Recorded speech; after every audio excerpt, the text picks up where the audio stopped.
Você sabe por que a gente ouve tantas histórias de padres jesuítas circulando em regiões que ficam fora do contexto missioneiro, que ficam fora da região noroeste do Rio Grande do Sul, nos Sete Povos das Missões?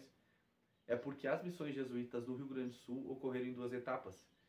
A que a gente mais conhece, a que é mais famosa, é os Sete Povos das Missões, que é uma história mais abrangente, uma história mais conhecida. Só que antes desse fato, ocorreram outra etapa. E essa etapa, ela inicia em 1626, quando os jesuítas eles entram pela primeira vez no território do Rio Grande do Sul.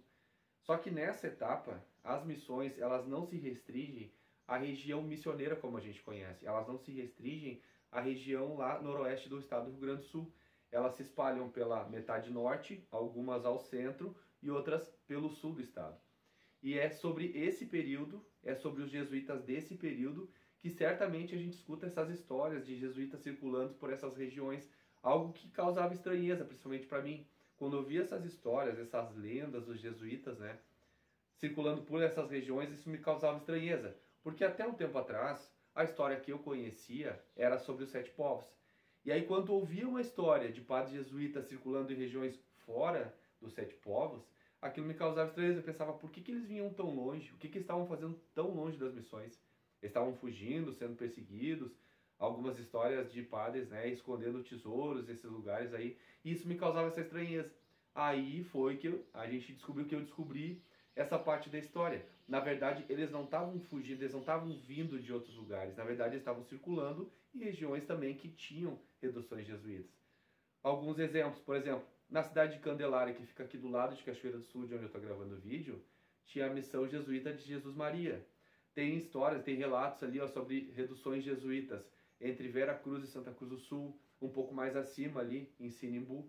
Então, possivelmente essas histórias, esses relatos, são referentes a esses jesuítas que vinham e que fundavam essas reduções, né, mais para centro, mais para norte, mais para sul. Dizem que existiam reduções inclusive perto de Porto Alegre, né, 200 km de Porto Alegre, se eu não me engano.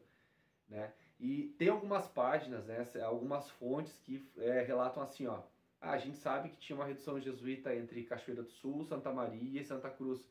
Talvez os caras não queiram cravar a informação ali, mas certamente se resume, se fala, está se falando da redução de Jesus Maria que ficava em Candelária. O que algumas informações dizem assim, ó, que essa redução aqui, como exemplo, né, ela ficava ali no pé do Morro do Bucaí ali, sabe, bem perto do morro ali e a cerca de 3 quilômetros do centro da cidade.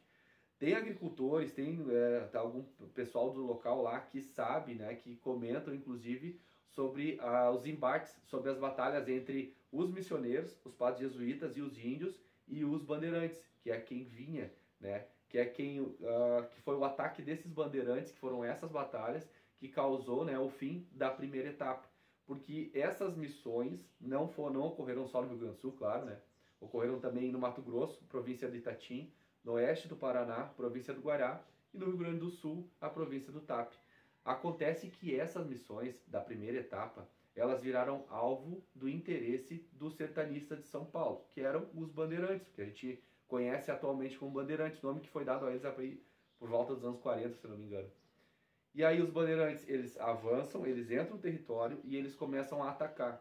Só que a violência desses ataques força uma reação dos padres jesuítas. Então, se eu não me engano, em 1637, um jesuíta chamado Antônio Ruiz de Montoya, grava bem esse nome porque esse cara é super importante, é ele que funda a província do Guaiá, no Paraná, é ele que vai até a Europa fazer a reclamatória sobre os fatos, sobre os absurdos que estavam ocorrendo aqui, né? E é ele também que, quando houve a decisão de retirar os indígenas do território do Rio Grande do Sul, do território do Brasil, e levá-los ali para o sul do Paraguai e para a Argentina, é ele que comanda esse êxodo, essa retirada desses indígenas a fim de protegê-los, a fim de evitar esses ataques, né? Então, voltando, o padre Antônio Luiz de Montoya, ele vai para a Europa, ele faz